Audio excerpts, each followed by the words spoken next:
Hello everyone, my name is Minh Long, a student at Vang Hinh University.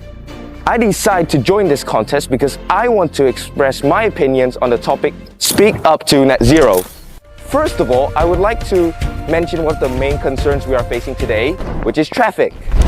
Many people when on the road prefer to use personal transport such as cars and motorbikes, which may seem okay at first, but it is gradually affecting our environment due to the amount of carbon dioxide emitted into the air. However, that doesn't mean we cannot stop it.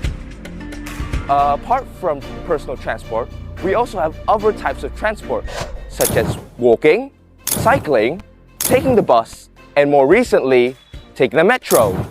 And advertising for public transport has spread rapidly across the country because using public transport not only helps us get from A to B easily, but also helps reduce the amount of smoke released into the air.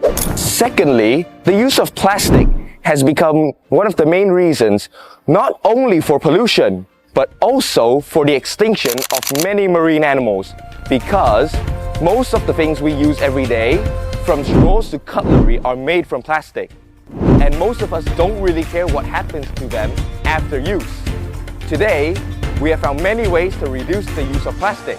For example, supermarkets now require shoppers to bring their own bags, and many cafes use paper straws, rice straws, and even metal straws, along with serving drinks in reusable cups. Last but not least, we may think paper is just the material used every day for studying and working, but where does it come from?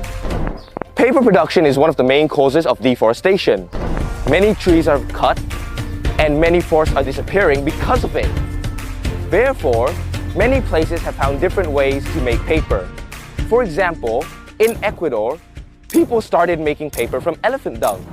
And with the advancements of technology, many school and workplaces, instead of requiring homework and assignments submitted in paper form, teachers and bosses now require students and employees to submit them in a PDF format. In short, as students and a part of Gen Z, we need to stand up and spread the message. Let's join hands as a community and protect the environment and make the world a better place. Thank you for listening. Nắm rồi, Net Zero. Mục tiêu Net Zero vào năm 2000, phát động chiến dịch Race to Net Zero và Net Zero vào năm 2000. Hello everyone! What if I tell you the journey to Net Zero starts from our school, street and daily life? My name is Yuan, and bring to this competition, I want to introduce you my project, Zero Carbon Generation Action from Heart. This project reason is simple: empower Vietnamese youth to take real action for a net zero future, a generation that doesn't wait but lives. Zero Carbon Green Generation Action from Heart will empower Vietnamese youth and students to lead the transition towards net zero emissions and a sustainable future by establishing local green hubs, fostering innovative green projects, and building a national network. It will drive tangible environmental action at the grassroots levels. Through this project, I believe that we can reduce environmental impact within the school. For example, reducing the use of plastic bags, encouraging recycling, raising environmental awareness for hundreds of students each year.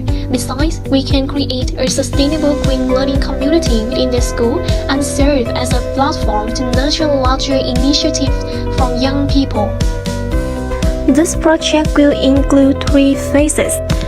Phase 1, Inspire. We organize webinars with experts and young green leaders, launch creative competition, and build zero carbon pioneer teams at school and youth centers. Phase 2, Art. We establish a green hub space in schools and universities that educate young people on net zero practices. These teams run green hubs where they launch weekly challenges or start small projects such as Green Meal Monday, one day of vegetarian food, swap cabinet, exchange old items, old battery corner, clean battery, collect broken batteries, and all garden in the school. Let me share a simple example. If we started a Green Meal Monday campaign at the university, one day a week with only plant-based meal in the cafeteria, over 3 months, we cut 3 kilograms of carbon dioxide emissions and save over 10,000 liters of water. Phase 3. Scale. We connect hubs with local governments or NGOs to scale these ideas. In this way, the green hub in the universities will be replicated. All students will collaborate for net zero future. This is our action from the heart. Let's turn awareness into person and let's turn action into progress. We are zero carbon generation. Together we are. Together we bring the future. Hi there, how are you doing? I'm doing great during the holiday and I'm fully ready for the English Speaking Contest 2025 Speak Up to Net Zero. I'm Trường, a third-year student from International University, Vietnam National University of Ho Chi Minh City. And today, let's just come with me to explore and take a closer look to our pressing issues and have some further explorations.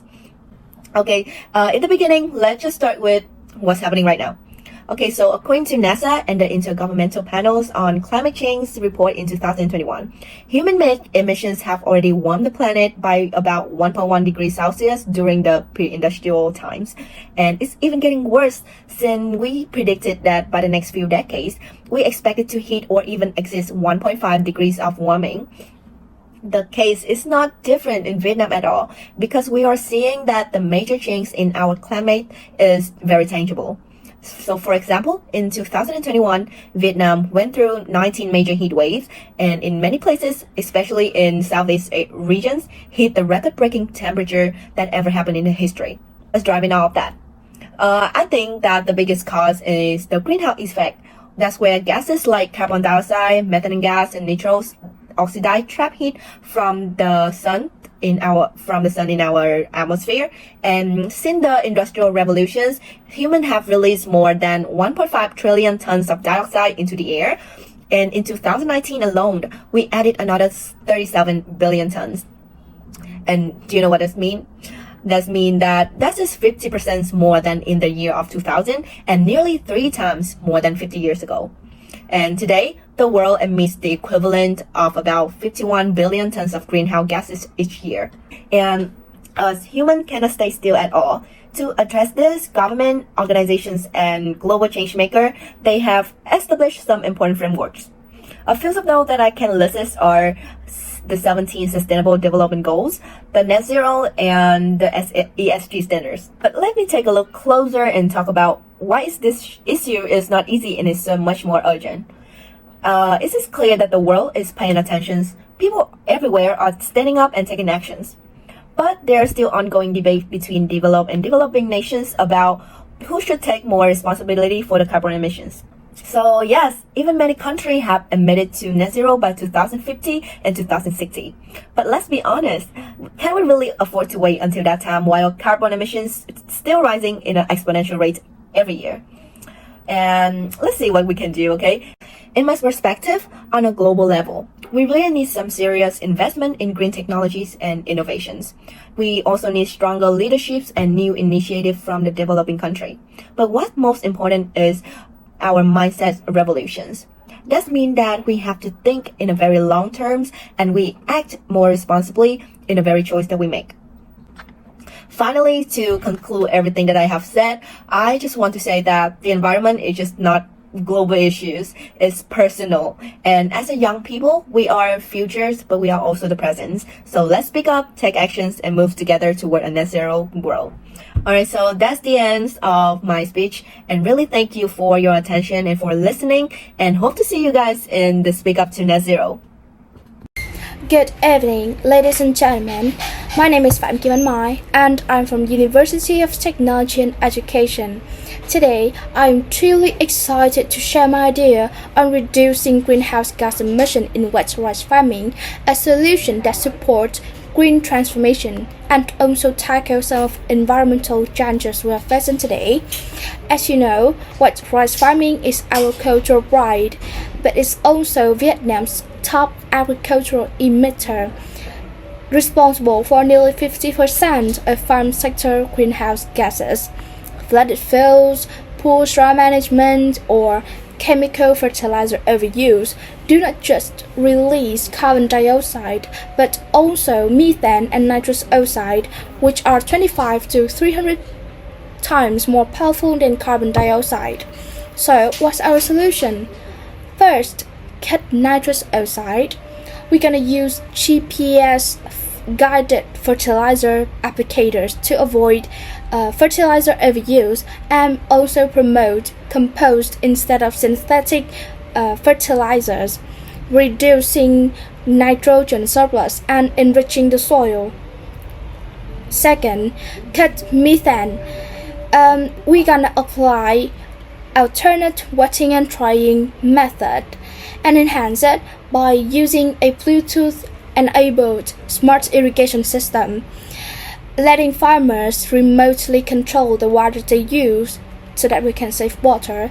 And finally, instead of burning straw, we encourage natural recycling, which means turning crop waste into compost or mulch so that we can enrich the soil and also cut the carbon dioxide.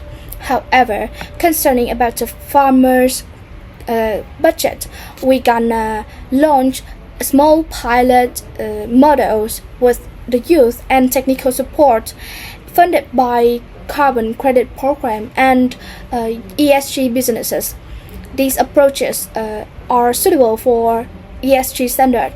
In terms of environment, we're gonna cut methane and carbon dioxide, save water, and improving soil health. In terms of social, we can raise community awareness, create green jobs for the youth, and finally, in terms of governance aspect, local cooperative and university will help to monitor, plan, and scale these approaches transparently. In short, my idea is a practical and scalable solution that helps to transform Vietnam's wet rice farming to be greener, smarter, and more sustainable. Thank you.